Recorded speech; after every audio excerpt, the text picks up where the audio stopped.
Яхуди Құрайзалардың тайқып шығуы. Алла елшісі саллаллаху алейхи уассалам тері шатырда отырған. Қасында Сыдық досы Әбу Бәкір, мұсылмандар олардың маңында дұшпанды бақылап қарауыл қарап жүрген. Сол сәтте Расулланың құзырына Омар Фаруқ кірді.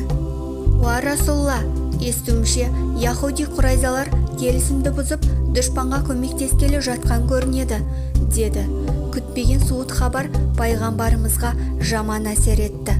Құрайза руының басшысы Қағып ибн Асадпен арада келісім болғандықтан ол жақтан қауіп бола қоймас деп сенген еді. Хасбаналлаху ва нигмал уакил, деді қапаланып тұрып. Құрайзалар саны жағынан да көп болатын. Мәдинаның сыртқы жағында мықты қамалдарда тұратын. Мәдинадағы сыртқы қатер төнген жағдайда мұсылмандармен бірге қаланы қорғауға қатысатындарын айтып, Алла елшісімен тікелей келісім жасасқанды. Келісім шарт бойынша пайғамбарымыздан хабарсыз ешқандай әскери қозғалысқа қатыспауға, Құрайш мүшриктеріне және олардың жақтастарына қолдау көрсетпеуге сөз берген. Пайғамбарымыз есілген жайдың анық-қанығын білуге Зүбәйір ибн Ауамды Құрайзалардың мекеніне жолдады. Зүбәйір өз беттермен қамалдарын оңдап, әскери тағылым жасап жатқан Құрайзаларды көріп, хабардың растығын пайғамбарымызға жеткізді. Сонда пайғамбарымыздың айтқаны: әрбір пайғамбардың бір көмекшісі бар, менің көмекшім болса Зүбәйір. Кейінен белгілі болғандай, Яхуди надырлардың басшысы Хуяй ибн Ахтаб Құрайзаның рубасы Қағып ибн Асадты алдап, ақыры өз дегеніне көндірген. Пайғамбарымыз әлі де істің ақырын бағып, Құрайза яхудилеріне насихат айтып, ақылға шақыру мақсатымен Әуістен Сағыт ибн Муазды, Хазраждан Сағыт ибн Убаданы, Абдулла ибн Рауаха және Хауат ибн Зүбәйірді жолдайды. Барып көріңдер, Құрайзалар туралы жеткен хабарды тағы да бір нақтылаңдар. Егер айтылғандар дұрыс болса, келген бойда халыққа түсініксіз тілмен астарлы сөйлеп маған білдіріңдер. Мен түсінермін. Көрген білгендеріңді ашық айтып, қара халықтың шошытып алмаңдар. Ал егер олардың келісімді сақтау туралы ойлары болса, онда халыққа ашықтан ашық жария етуге болады, дейді. Алланың сүйікті құлы Мұхаммед саллаллаху алейхи уассалам сахабалар Құрайзаларға барып, келісімді бұзудың келеңсіздігін айтып, олардың ақылға келуге шақырады. Алайда яхудилер ендігі жерде насихат айтудың мүлде орынсыз екенін білдіріп, бәз біреулер пайғамбарымызды жамандап келгендерді кемележдейді. Мұсылман елшілері түк өндіре алмасын сезеді. Құрайза руының ескі одақтасы Әзірет Муаз ашуланып: сендермен шайқаспасам, Алла жанымды алсын, дейді. Елшілер қайтып келіп, мән-жайды Алла елшісіне астарлы сөйлеп білдіреді. Әзірет Мұхаммед те саллаллаху алейхи уассалам бұл хабар құпия күйінде қалсын. Айтсаңдар да сыр сақтайтындарыңа жеткізіңдер. Өйткені соғыстың өзі сақтықпен алдаудан тұрады, деп қатаң ескертті. Мәдина жан-жақтан жау қоршауында қалды. Бұл жайтта Құранда көрсетілген. Сонда біріккен жау қолы сендерге жоғарғы жақтан да, төменгі жақтан да төніп келіп құрсап алған еді. Сол кезде көздер шарасынан шығып, жүректер ауызға тығылып, жан алқымға келген болатын. Сөйтіп, Алла жайлы сан түрлі жағымсыз ойларға қалған едіңдер. Асхаб сүресі 10-шы аят. Сол тұста Құрайза руы Хуяй ибн Ахтабты Құрайштарға жолдап, Мәдинаға түнде баса көктеп кіруді жоспарлағандарын, көмекке мүшриктерден 100, хатафандардан 100 адам жіберулерін сұрайды. Солардың сондағы ойы Мәдинадағы қорғансыз әйел бала-шағаны басып алу.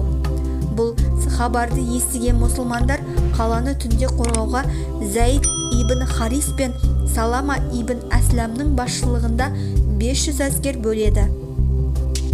сарбаздар қаланы көше-көше аралап таң атқанша тәкбір айтумен жаңғыртады. Яхуди құрайзалар бірнеше рет шабуылдап нәтижесіз оралады. Яхуди құрайзалар екінші рет қалаға шабуылдаған тұста 10 шақты дұшпан Хассан ибн Сәбиттің үйіне оқ жаудырады. Үйде пайғамбарымыздың тәтесі Әзірет Сафаямен бірге бірнеше әйел 10 шақты бала бар еді. Аяусыз дұшпан үйге кірмек болып ұмтыла берген. Әзірет Сафая төнген қауіптен сезіп, өзінің әйел екенін жасыру үшін басына мықтап орамал байлайды да қолына ұзын сырық алып үйден шықты. Мысықша басып теріс қарап тұрған дұшпан әскерінің артқы тұсынан келген бойда қолындағы сырықпен қарақұстан қойып қалып сұлатып түсіреді. Бірде тіл тартпай кеткен жаудың басын кесіп алып, арғы жақта төніп келген яхудилерге қарай лақтырып кеп жібереді.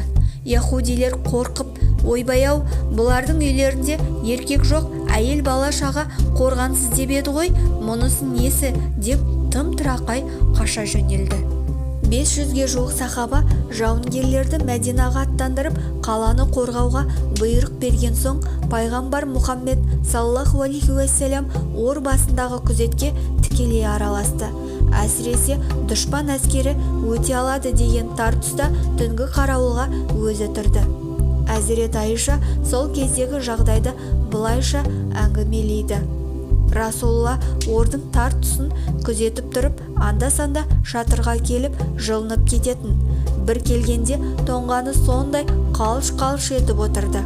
Біраз бойы жылынған соң, мен жау әскері тек сол тар жерден өтіп кете ме деп қорқамын.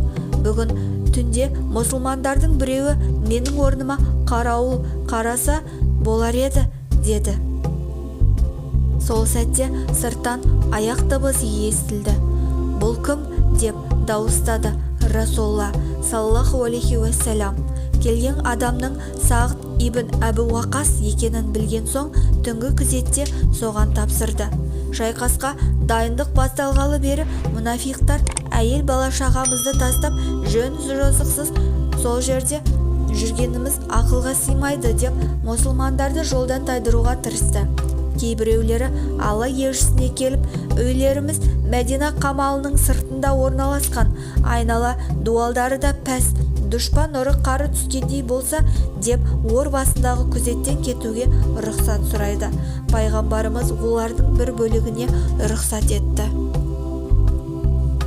Негізінде мұнафиқтардың көздегендері нағыз керек тұста саптан шығып, мұсылмандардың көңіл күйінің шырқын бұзу еді. Бұлардың қашаннан дағдыланған әдеттері. Бір топ мұнафиқтың пайғамбарымыздан кетуге рұқсат сұрағанын көрген Сағд ибн Муаз шыдай алмай, «Уа Расулла, рұқсат берме бұларға. Біздің басымызға іс түскенде бұлар үнемі тайқып шыға келеді», деді. Сонан соң мұнафиқтарға қарап, «Қашанғы сендердің айтқандарыңа көнбекпіз, әлде қалай қиындық туа қалса, бастарыңды ала қашасыңдар», деді зілмен. Алладан түскен аяттарда мұнафиқтардың сол мінезін айғақтай түседі. Сондай-ақ олардың арасындағы бір топ «Уа Ясриб халқы, енді сендер үшін бұл жерде дұшпанға қарсы шеп құрудың ешқандай мағынасы жоқ.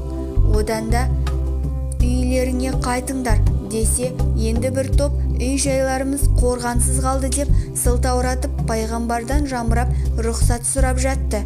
Әйтсе де олардың үй жайлары қорғансыз емес еді. Анығында олардың бар көксегені жауға ту сыртынан беріп соғыс майданынан қашу болатын. Асхаб сүресі 13 аят.